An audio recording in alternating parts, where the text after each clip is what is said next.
Tuhan, Shalom Bapak Ibu yang terkasih dalam Tuhan. Mari kita siapkan hati kita hari ini. Kalau kita masih diberi kesempatan, kita dapat menghampiri tahtanya yang kudus. Terima kasih Tuhan, sebab Engkau Allah yang peduli atas setiap hidup kami. Terima kasih Bapa.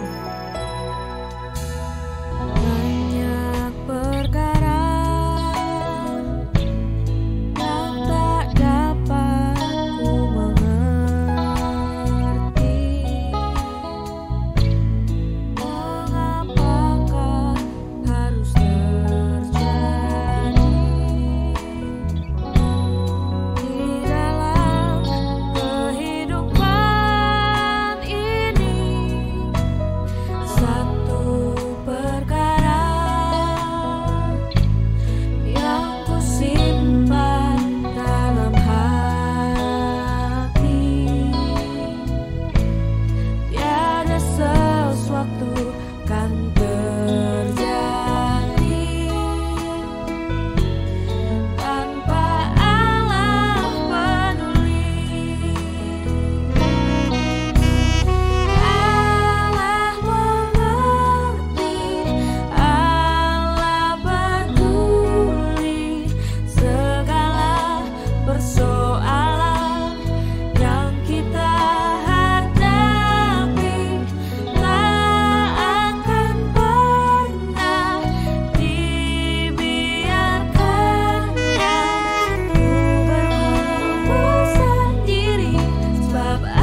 Jemaat kekasih Tuhan, mari kita akan sama-sama merendahkan hati kita.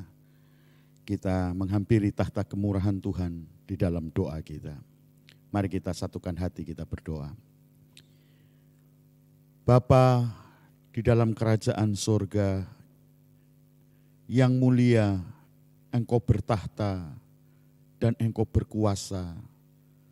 Di dalam segala kekekalan dan keagungan-Mu ya Bapa, kami datang dan kami menghampiri tahta kemurahan-Mu di dalam Kristus Yesus Tuhan. Sebab oleh anugerah kemurahan-Mu yang Engkau berikan kepada kami di dalam Kristus Yesus Tuhan, Engkau telah membukakan pintu kemurahan dan Engkau melayakkan kami untuk kami boleh menghampiri tahta kemurahan-Mu Bapa. Bapa, terima kasih untuk anugerah yang besar yang sudah Engkau berikan. Dan kalau kesempatan kembali kami boleh menghampiri tahta kemurahan-Mu. Bapa, ini kehidupan kami yang adalah milik-Mu. Yang Engkau percayakan untuk kami jalani hari-hari hidup di dunia yang akan berkesudahan. Dunia yang akan lenyap dan binasa. Kami tidak mampu hidup tanpa tangan kemurahan-Mu yang menopang kami. Kami membutuhkan kuasa Roh Kudus-Mu dan kehadiran-Mu dalam hidup kami. Untuk itu Tuhan, kami mau membawa hidup ini dan menyerahkan hidup ini di atas mezbah-Mu. Dan biar kiranya kuasa kehadiran-Mu, kedaulatan-Mu itu boleh terjadi dalam hidup ini. Dan supaya hidup yang Engkau percayakan kami jalani, kami boleh hidup di dalam anugerah, kuasa, kedaulatan-Mu, dan kehendak-Mu yang jadi atas kami. Bapa, terima kasih. Kami mau menikmati kuasa kebenaran firman-Mu. Itu boleh manunggal di dalam kami. Biar hidup kami akan terpelihara di dalam kuasa firman-Mu.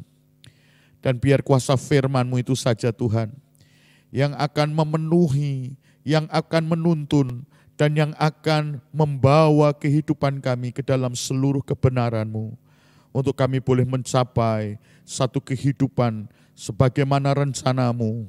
Untuk kami menjadi serupa di dalam kehendak-Mu.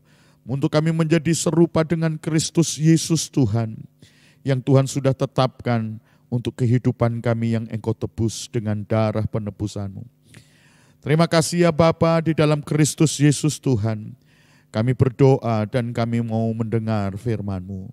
Urapi jemaat-Mu dimanapun kami berada. Biar kuasa Roh Kudus Allah mengurapi setiap kami.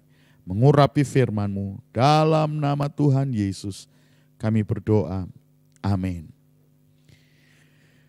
Jemaat kekasih Tuhan, kita memasuki di minggu yang pertama di bulan yang baru. Di bulan Agustus di tahun 2020. Sungguh kita bersyukur kalau memasuki tahun 2020 ini ada begitu banyak peristiwa yang terjadi, yang menggemparkan, yang menggoncangkan setiap sendi kehidupan manusia di bawah kolong langit ini.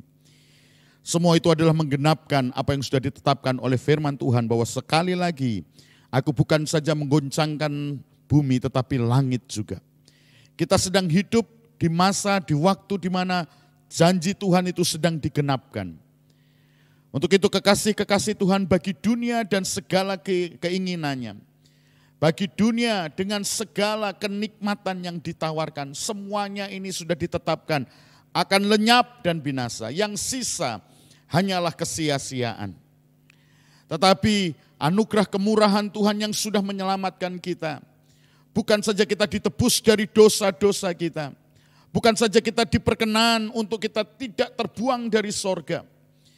Bukan saja kita diselamatkan dari api kebinasaan kekal di neraka. Tetapi lebih daripada itu, keselamatan yang Tuhan sudah kerjakan di kayu salib bagi kita adalah supaya mendandani kehidupan kita. Supaya kita kedapatan menjadi serupa dengan Kristus Yesus Tuhan. Supaya kita bukan saja diperkenan masuk dalam kerajaan sorga, tapi kita mewarisi sifat-sifat ilahi sebagai anak-anak kerajaan sorga. Yesus Kristus telah diberikan kepada kita menjadi sebuah contoh dari sebuah kehidupan sebagai anak-anak kerajaan sorga yang akan memerintah bersama dengan dia di dalam kerajaannya. Untuk itu kekasih-kekasih Tuhan, kalau hari ini kita masih diberikan anugerah untuk kita menjalani kehidupan kita, kita percaya hidup yang Tuhan percayakan untuk kita jalani bukan untuk kita binasa bersama dengan dunia ini. Bukan untuk kita akan yang namanya binasa bersama dengan dunia dengan segala keinginannya. Tapi Tuhan inginkan di tengah kehidupan dunia yang sedang menuju kebinasaan, anugerah kemurahan Tuhan itu akan mendandani kita, akan mengubah kehidupan kita, untuk supaya kita boleh kedapatan dari hari ke hari, kita boleh makin dibaharui di dalam roh kita. Manusia batin kita makin kedapatan cemerlang dan makin kedapatan indah di pemandangan Tuhan. Untuk itu kekasih-kekasih Tuhan, mari kembali lagi di dalam anugerah kemurahan Tuhan, kita membuka hati kita dan kita mengizinkan kuasa firman Tuhan itu yang akan bekerja dalam hidup kita. Sebab oleh kuasa firman saja, kuasa anugerah keselamatan di mana kita akan didandani dan dibaharui, diubahkan untuk kedapatan kita menjadi kudus, menjadi sempurna. Semuanya akan terjadi hanya oleh kuasa firman Tuhan. Kekasih-kekasih Tuhan, hari ini kita mau belajar satu kebenaran firman Tuhan yang tertulis di dalam kitab Roma pasal yang keempat. Ayat yang ke-18 hingga ayat yang ke-25. Di dalam kitab Roma pasal yang keempat ayat yang ke-18. Alkitab menuliskan kepada kita, sebab sekalipun tidak ada dasar untuk berharap, namun Abraham berharap juga dan percaya bahwa ia akan menjadi bapa banyak bangsa, menurut yang telah difirmankan, demikianlah banyaknya nanti keturunanmu.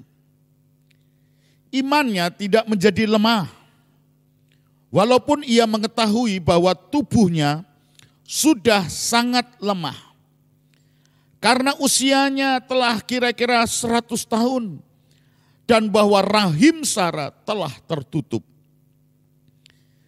Tetapi terhadap janji Allah, ia tidak bimbang karena ketidakpercayaan. Malah ia diperkuat dalam imannya dan ia memuliakan Allah. Dengan penuh keyakinan bahwa Allah berkuasa untuk melaksanakan apa yang telah dijanjikan. Ayat yang ke-22, karena itu hal ini diperhitungkan kepadanya sebagai kebenaran. Kata-kata yaitu hal ini diperhitungkan kepadanya tidak ditulis untuk Abraham saja, tetapi ditulis juga untuk kita, supaya kepada kita pun Allah memperhitungkannya, karena kita percaya kepada Dia. Sebab ia telah membangkitkan Yesus Tuhan kita dari antara orang mati, yaitu Yesus yang telah diserahkan karena pelanggaran kita dan dibangkitkan karena pembenaran kita. Kekasih-kekasih Tuhan, bicara tentang iman kekristenan kita, iman yang murni, iman yang benar, iman yang berdasar akan firman Tuhan. Iman itu berfokus kepada yang namanya kuasa kebangkitan Kristus untuk karya pembenaran hidup kita.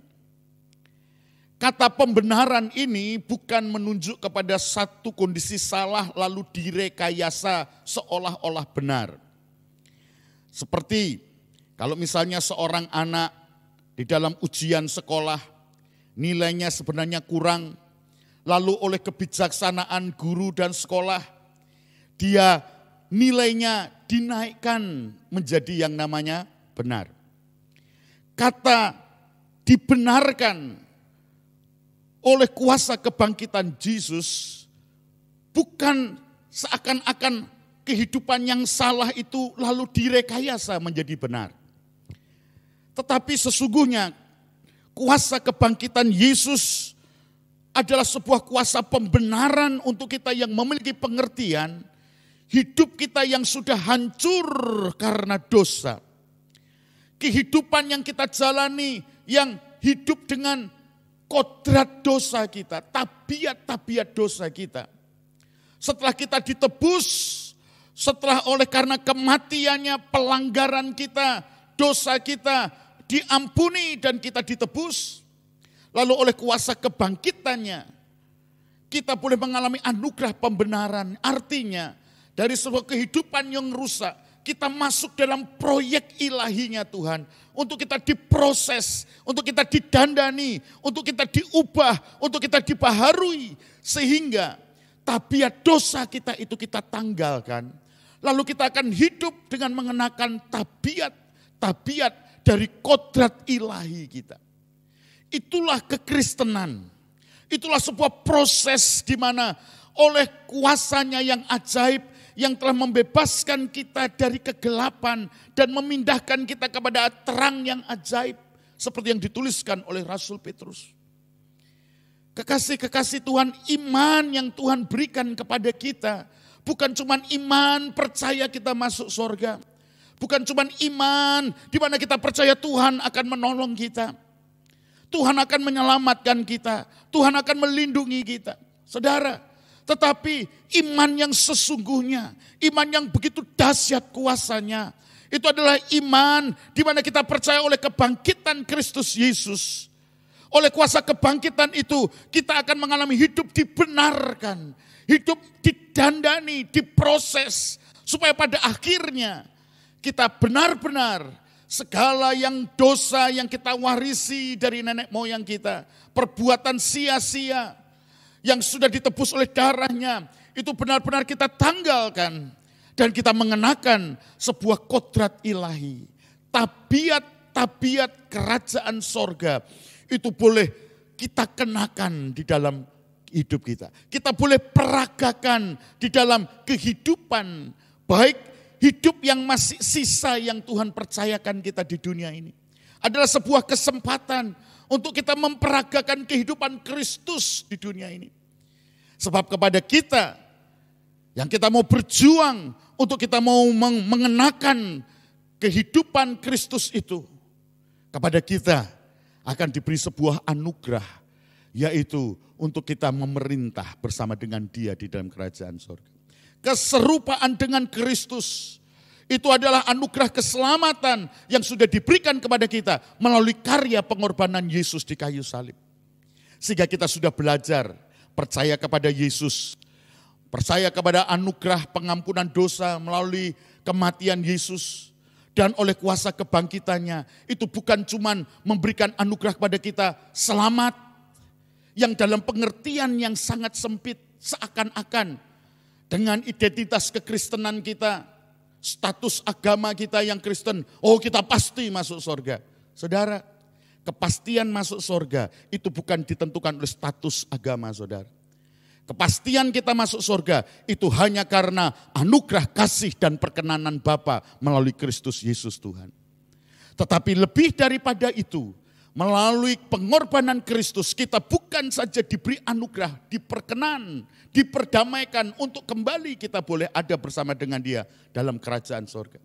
Tapi lebih daripada itu kita dapat anugerah untuk kita didandani, kita dibenarkan, kita diproses supaya kehidupan Kristus itu bisa kita peragakan dan kita kenakan dalam hidup ini. Hidup untuk menjadi serupa dengan Yesus Kristus.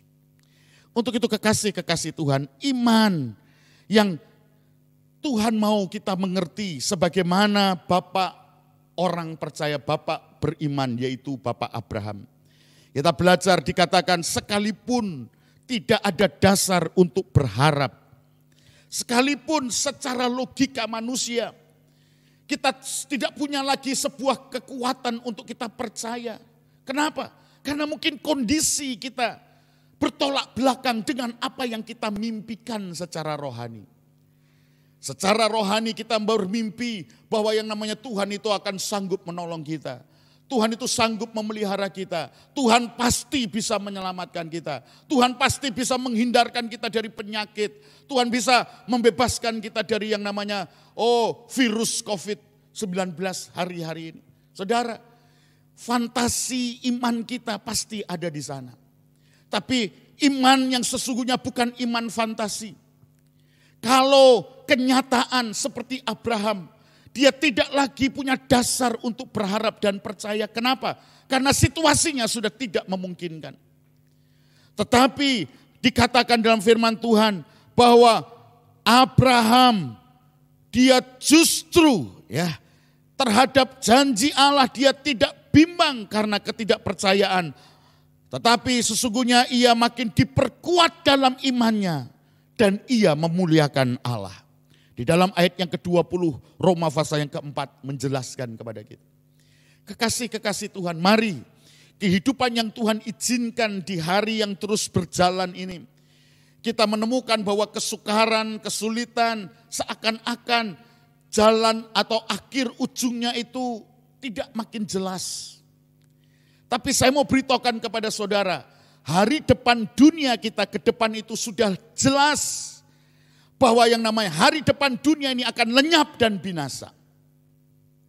Saudara kekasih, kalau secara manusia kita melihat hari depan dunia ini sepertinya remang-remang. Kapan berakhir pandemi ini? Kalau yang namanya pandemi ini berakhir, apakah persoalan hidup dunia akan selesai? Kita tahu ada jawaban, ada masalah yang sudah menanti dengan berakhirnya pandemi ini. Goncangan ekonomi pasti sudah akan terjadi, bahkan lebih dahsyat lagi. Kekasih-kekasih Tuhan, tetapi saya ingin pastikan kepada kita semuanya, dengan mata rohani kita yang dicelikkan, kita sudah lihat jelas hari depan dunia ini adalah akan lenyap dan binasa. Yang sisa, yang tinggal hanyalah kesia-siaan. Oleh sebab itu kalau Tuhan izinkan kita belajar di hari-hari, di bulan-bulan yang kita lalui, Tuhan izinkan kita melalui kesesakan ini. Tuhan sedang mengajar kita bagaimana Tuhan membawa kita masuk dalam proyek Tuhan di padang gurun. Saudara, di padang gurun itulah proyek ilahi Tuhan ingin mengambil dunia dari hati kita. Supaya hati kita tidak tertambat kepada dunia ini. Kenapa? Karena dunia ini sudah ditetapkan akan dibinasakan. Jangan hati kita tertambat kepada dunia ini, saudara. Di tengah kesukaran bukan berarti lalu kita akan menghadapi hari depan di dunia ini dengan keputusasaan. Dengan pesimis, dengan apatis. Tidak, saudara. Sebab kita hidup bukan dari apa yang kita lihat. Tetapi sebagai orang yang percaya, kita hidup karena iman. Di tengah kesukaran yang sedang menanti hari hidup manusia di dunia ini di ke depan. Kita tahu pertolongan kita, sumber kehidupan dan berkat kita bukan dari dunia ini. Tapi sumber berkat dan pertolongan kita datang dari Tuhan serwa sekalian alam. Oleh sebab itu di tengah kesukaran yang sedang kita hadapi, mari dengan kekuatan dan pertolongan Tuhan, dengan iman yang teguh, kita akan melakukan yang terbaik. Kita akan berkarya yang terbaik, kita akan berjuang yang terbaik, kita akan berusaha yang terbaik yang bisa kita kerjakan.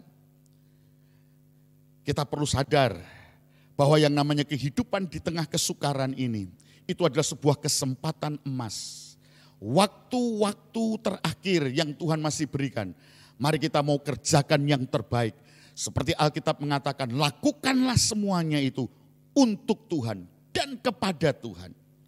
Sehingga kalau semua yang kita lakukan untuk Tuhan, sekalipun kesukaran apapun sedang menghadang kita, tapi kekuatan dan pertolongan Tuhan yang akan memampukan kita untuk kita mengerjakan yang terbaik. Kekasih-kekasih Tuhan, sekalipun tidak ada dasar untuk berharap, namun Abraham berharap juga dan percaya. Kekasih-kekasih Tuhan, iman kekristenan kita dalam waktu yang panjang, kita diajar bahwa yang namanya iman kita memberikan kepastian dan jaminan bahwa Tuhan pasti menolong kita. Tuhan sanggup menolong kita. Tuhan akan melindungi kita, Tuhan akan menyembuhkan kita. Semuanya itu tidak salah.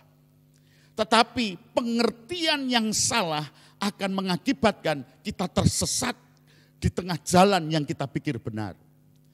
Saudara, Abraham imannya dibenarkan oleh Tuhan. Justru pada kondisi yang sebaliknya. Keadaan dan situasi tidak lagi mendukung. Seakan-akan bertolak belakang dengan janji Tuhan. Tuhan berjanji untuk Abraham bahwa dia akan menjadi bapak bagi bangsa-bangsa. Keturunannya akan bagaikan bintang di langit dan pasir di laut. Tetapi faktanya saudara, sampai usianya itu lanjut, sampai dia makin tua dan makin lemah fisiknya, tubuhnya. Bahkan Sarah istrinya dikatakan telah tertutup rahimnya, mati pucuk dalam istilah yang lain. Sudah tidak lagi bereproduksi. Secara manusia tidak mungkin. Sehingga tidak lagi ada dasar untuk berharap. Kondisi bertolak belakang. Seakan-akan tidak mungkin dan pintu sudah tertutup. Tapi dalam kondisi demikianlah iman Abraham dipertaruhkan. Dan ia tetap percaya kepada Tuhan lebih daripada percaya kepada situasi, kondisi, dan akal pikirannya. Yang tidak mampu menjangkau jalan-jalan Tuhan. Yang kadang bertolak belakang dengan apa yang Tuhan janjikan. Sehingga pikiran kita berkata, tidak mungkin. Menyerah. Bukan menyerah berserah kepada Allah. Tapi menyerah kalah. Saudara kekasih dalam Tuhan. Kita mau belajar bahwa iman Abraham itu diperhitungkan. Karena justru dalam kondisi yang tidak mungkin. Akalnya tidak bisa menjangkau. Dia tetap percaya kepada Tuhan. Dan dia tetap memuliakan Tuhan. Inilah yang perlu kita lakukan. Kalau kita mengikut Tuhan. Hari-hari ini dan ke depan. Seakan-akan Tuhan tidak menolong kita. Tuhan tidak menyembuhkan kita. Tuhan tidak menyelamatkan kita. Saudara, biarlah kita tetap percaya kepada Tuhan. Sebab sesungguhnya kalau Tuhan tidak menolong kita, itu bukan karena Tuhan tidak menolong kita. Kenapa? Karena pertolongan Tuhan itu seringkali tidak sesuai dengan apa yang kita mau dan kita inginkan. Masalah kekristenan kita, iman kita dalam berharap pertolongan Tuhan seringkali kita berharap pertolongan Tuhan bukan kita berserah kepada kehendak Tuhan. Tapi seringkali waktu kita berharap kepada pertolongan Tuhan, kita mau Tuhan itu menolong kita menurut cara dan keinginan kita. Saudara, kalau kondisi keadaan itu tidak sesuai dengan apa yang kita pikir dan kita inginkan, bukan berarti Tuhan tidak menolong kita. Tetapi pertolongannya Tuhan itu pasti. Kenapa saudara? Karena pertolongan Tuhan kepada kita itu sifatnya kekal. Mungkin kita diizinkan kita masuk di dalam kesukaran. Tetapi justru melalui kesukaran itu pertolongan Tuhan sedang terjadi. Menyelamatkan kita dari sebuah kebinasaan dan kehancuran. Bahaya yang mungkin kita tidak mengerti. Oleh sebab itu kekasih-kekasih Tuhan, kalau kondisi keadaan tidak sesuai dengan apa yang kita inginkan, bahkan seakan-akan tidak sesuai dengan khayalan-khayalan rohani kita. Saat yang demikian, biar kiranya kita mempertaruhkan iman percaya kita tetap teguh di dalam Tuhan. Karena kepada Abraham imannya diperhitungkan, bukan saja kepada Abraham, Alkitab mengatakan. Saudara, ayat yang ke-22, karena itu hal ini diperhitungkan kepadanya sebagai kebenaran. Lalu ayat yang ke-23, kata-kata ini, yaitu hal ini diperhitungkan kepadanya, tidak ditulis untuk Abraham saja. Selanjutnya firman Tuhan mengatakan, tetapi ditulis juga untuk kita. Saudara, mari hari ini iman kita sedang ditampi, sedang diuji. Apakah iman kita itu dibangun di atas dasar kemurnian firman Tuhan? Mengasihi, mencintai Tuhan bukan karena Tuhan menolong, bukan karena Tuhan memberkati. Secara finansial, secara materi semata-mata. Tetapi saudara kekasih Tuhan, mengasihi Tuhan itu karena Tuhan telah mengasihi kita. Dan Tuhan telah menyerahkan nyawanya. Menjadi penebusan dosa kita. Sehingga kita belajar mengasihi Tuhan bukan apa yang kita minta dan kita terima. Tetapi mari kita belajar mengasihi Tuhan apa yang kita bisa beri sampai tidak ada lagi yang tersisa untuk diri kita. Sebab semua yang ada pada kita itu semua milik Tuhan dan kita kembalikan untuk kemuliaan Tuhan. Mari kekasih-kekasih Tuhan, di tengah kondisi pandemi, ya, kita masuk di new normal. Kita masuk di tatanan kenormalan yang baru, tapi jangan salah mengerti akan new normal ini. New normal itu bukan berarti, virus COVID-19 ini sudah berlalu. Tidak, saudara. Kita sadar justru gelombang yang sedang terjadi, korban itu begitu bertambah banyak. Saudara, hari demi hari jumlah positif terpapar virus ini, itu rata-rata di bangsa kita, angkanya itu 1.700 ke atas. Dalam minggu-minggu ini, rekor bangsa kita, jumlah yang positif terpapar itu sudah yang namanya 100.000. Saudara, ini bukan kondisi yang lebih baik, tidak. Ini kondisi makin buruk. Kita makin mendapatkan keadaan kita hidup ini terhimpit dan sesak.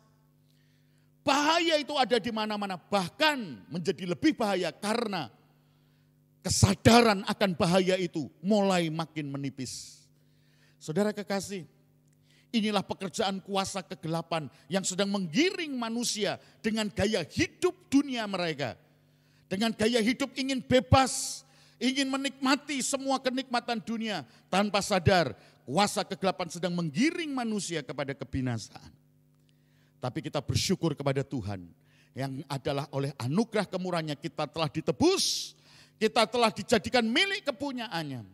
Dan oleh meterai darah penebusannya, dengan kuasa firman dan Roh Kudus kita dibenarkan, kita didandani, kita diproses untuk supaya kehidupan lama kita makin berlalu. Seiring dengan kehidupan yang baru itu makin bertambah-tambah dalam kehidupan kita. New normal bagi kehidupan iman kekristenan kita adalah kita masuk di dalam sebuah dimensi yang lebih dalam lagi, lebih murni lagi, di dalam iman, di dalam kasih kita kepada Tuhan. Dan untuk itu kekasih-kekasih Tuhan, sebagaimana Abraham melewati sebuah masa, di mana imannya itu dipertaruhkan karena kondisi dan keadaan yang tidak mungkin, tidak sesuai dengan dia inginkan. Janji Tuhan seakan-akan itu jauh dari sebuah kenyataan. Mari kita mengerti, kondisi yang terjadi itu karena bagian dari yang namanya iman kita sedang dibawa kepada kesempurnaan. Mari kita percaya kepada Tuhan bukan dengan akal dan apa yang bisa kita lihat. Tapi mari kita percaya kepada Tuhan dengan hati yang tertambat dan tidak akan pernah bisa tercabut. Karena keselamatan yang Tuhan beri bagi kita, bukan saja kita akan masuk dalam kerajaan sorga, tetapi keselamatan yang Tuhan beri bagi kita yang hidup di hari-hari akhir ini. Tuhan mau kita diselamatkan dari kebinasaan yang sedang menimpa dunia ini. Dengan anugerah dan kemurahannya kita akan dipelihara dengan cara yang ajaib. Hidup kita bukan lagi bersumber dari dunia ini. Tapi izinkan semua yang dari dunia ini ditanggalkan. Dan kita mau mengenakan semua yang datang dari surga. Berkat-berkat untuk hidup di dunia ini adalah berkat-berkat yang bersumber dari surga. Dan semua berkat ini bukan untuk diri kita. Tapi berkat yang Tuhan berikan kepada kita. Untuk kita kembalikan bagi hormat kemuliaan Allah Bapa. Sehingga kehidupan kita akan menjadi berkat dimanapun kita berada. Kiranya Tuhan memberkati kita semuanya. Biar melalui persekutuan kita dengan firman Tuhan hari ini, kita diajar bagaimana iman kita diperhitungkan oleh Tuhan sebagai kebenaran. Kita berani memilih untuk tetap percaya sekalipun kondisi dan keadaan tidak memungkinkan. Sekalipun Tuhan tidak menolong, sekalipun Tuhan tidak memberkati, sekalipun tidak ada dasar untuk berharap dan percaya, mari kita tetap teguh percaya kepada Tuhan dan kita memuliakan Allah kita. Jemaat kekasih Tuhan, mari kita akan siapkan hati kita untuk kita akan sama-sama menikmati persekutuan dengan tubuh dan darah dari anak domba Allah yang sudah tertumpah. Sebab sesungguhnya di dalam persekutuan dengan tubuh dan darah anak domba Allah yang tertumpah, kita boleh mendapatkan sebuah jaminan akan satu perlindungan, pertolongan yang datang dari Tuhan. di tengah segala ketidakmampuan kita, di tengah segala keterbatasan, di tengah segala kondisi kesesakan, bahkan maut yang menghimpit dan mengepung kehidupan kita. Mari kita percayakan kuasa kemenangan Kristus yang sudah mati di kayu salib, yang sudah dikuburkan dan bangkit. Kuasa kemenangan itu adalah jaminan bagi kehidupan kita yang mau hidup untuk tetap percaya kepada Tuhan.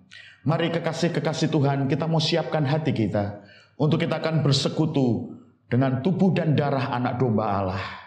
Di dalam perjamuan kudus kita, di minggu yang pertama, di bulan yang baru ini, di dalam berkat anugerah dan kemurahan Tuhan. Mari kita akan berdoa bersama-sama. Bapa, kami mengucap syukur karena anugerah kemurahan-Mu, kuasa firman-Mu telah memberikan jaminan dan kepastian akan sebuah pengharapan di dalam Engkau, bahwa sungguh Tuhan janji-Mu itu ya dan amin.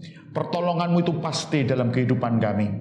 Namun ajar kami Tuhan, untuk kami di dalam berharap dan berserah kepadamu, kami menyerahkan seluruh pertolongan kami di dalam kedaulatan dan kuasa-Mu. Dan kami percaya Tuhan, di dalam kuasa kematian-Mu dan kebangkitan-Mu adalah anugerah keselamatan yang sempurna bagi kami. Untuk itu Tuhan, bersama sidang jemaat-Mu kami akan mengambil bagian, untuk kami akan bersekutu dengan tubuh dan darah-Mu.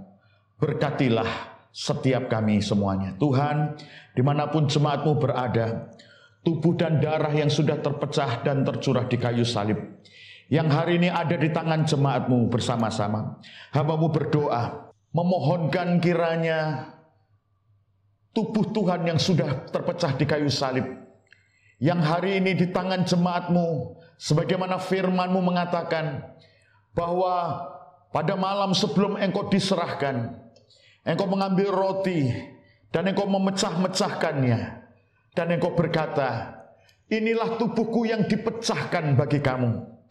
Perbuatlah setiap kali kamu melakukannya menjadi peringatan akan daku. Tuhan, di tangan jemaat-Mu ada tubuh Tuhan yang sudah terpecah.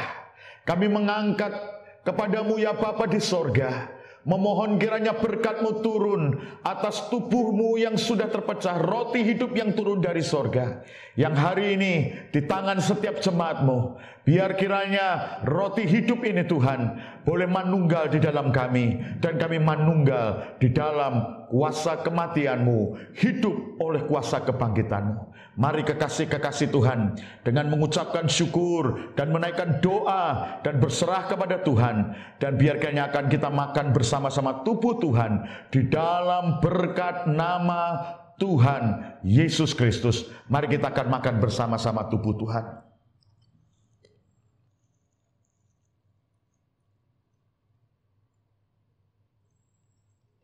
Dengan mengangkat cawan di tangan kita ke atas, mari kita akan sama-sama naikkan doa kita. Bapa, sebab sebagaimana pada malam sebelum Yesus diserahkan, setelah mengambil roti dan memakannya, Engkau mengambil cawan dan Engkau berkata, cawan ini adalah cawan perjanjian baru yang dimeteraikan oleh darahku. Perbuatlah setiap kali kamu melakukannya menjadi peringatan akan daku. Bapa, hamba berdoa memohon kepadamu untuk setiap cawan yang terangkat di tangan jemaat-Mu dimanapun kami berada, di rumah kami masing-masing, bersama sidang jemaat-Mu yang ada hari ini. Tuhan, kami memohonkan berkat, turunkanlah berkat-Mu atas cawan perjanjian baru yang dimeteraikan oleh darah-Mu. Biar persekutuan kami dengan darah anak domba Allah yang adalah meterai perjanjian kekal, kami boleh ada manunggal di dalam Engkau. Kami ada di dalam meterai darah penebusan-Mu, dan biar kiranya Tuhan, oleh persekutuan dengan darah penebusan ini, kami boleh mengambil bagian di dalam perjanjian baru yang Tuhan Engkau sudah meteraikan dengan darah-Mu yang sempurna ini. Kekasih-kekasih Tuhan, mari bersama-sama di dalam berkat nama Tuhan Yesus Kristus, kita akan manunggal, kita akan minum bersama dari cawan perjanjian baru yang dimeteraikan oleh darah anak domba Allah, dalam nama Tuhan Yesus Kristus.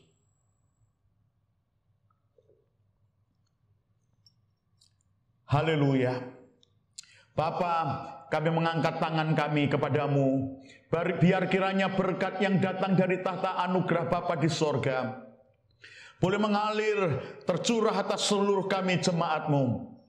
Sehingga di dalam persekutuan kami dengan tubuh dan darah-Mu, di dalam persekutuan kami dengan firman-Mu, kami boleh menikmati kuasa keselamatan yang sempurna yang sudah Engkau kerjakan di kayu salib bagi kami. Itu boleh manunggal di dalam kami, itu boleh ada di dalam kami, dan itu hidup di dalam setiap langkah kehidupan kami ke depan.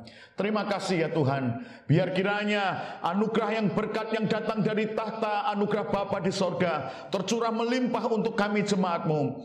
Persekutuan di dalam Kristus Yesus Tuhan, dan penyertaan kuasa Roh Kudus Allah akan tinggal dalam kehidupan kami, memberkati kami, untuk kami hidup di dalam ketetapan-ketetapan firman-Mu Tuhan. Terima kasih, kekasih-kekasih Tuhan. Pulanglah dengan membawa berkat yang datang dari anugerah Allah. Terimalah berkat yang melimpah yang datang dari tahta anugerah Allah dalam kehidupan-Mu, menyertai Engkau, melingkupi Engkau, menopang kehidupan-Mu di dalam setiap perjalanan hidup yang Tuhan percayakan kita jalani bersama dengan anugerah Tuhan, dan di dalam anugerah kasih-Nya biar Engkau ada, tinggal, dan terpelihara. Kekasih-kekasih Tuhan, biar kiranya berkat anugerah yang datang dari sorga mengalir atas kehidupan-Mu dalam persekutuan dengan Kristus Yesus Sang Putra, dan penyertaan kuasa Roh Kudus akan melingkupi kehidupan-Mu, menyertai perjalanan hidup-Mu sepanjang hari, minggu, dan bulan sampai bergantinya tahun, bahkan sampai Maranatha, Tuhan datang kedua kali. Di dalam berkat nama Tuhan Yesus Kristus kami berdoa. Haleluya. Amin. Tuhan memberkati kita semuanya.